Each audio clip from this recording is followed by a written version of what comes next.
So is Judaism a law-based religion? Is it legalistic? Is it works-based? Many Christians will say yes. Jews try to be justified by works, but Christians are justified by faith and grace.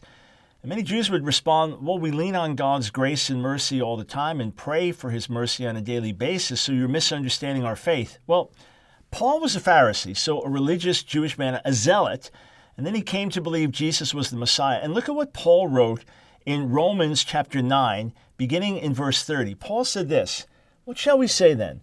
That Gentiles who did not pursue righteousness have attained it, that is a righteousness that is by faith.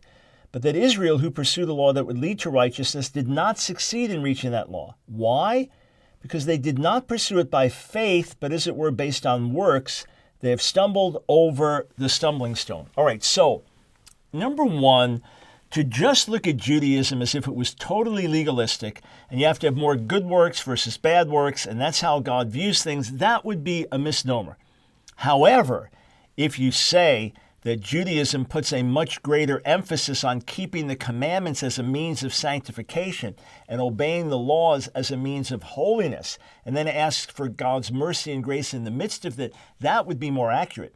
In other words, the idea that in one moment of time you are pronounced justified and righteous because of what the Messiah did on the cross and by putting your faith in him, that would be a very different idea than the idea that a traditional Jew would labor under every single day. And while we who are saved pursue holiness and know that we are called to a pattern of good works, it is as a result of our justification and sanctification. For a traditional Jew, the good works that they are doing would be their means of getting to sanctification and justification. So yes, there is a big difference.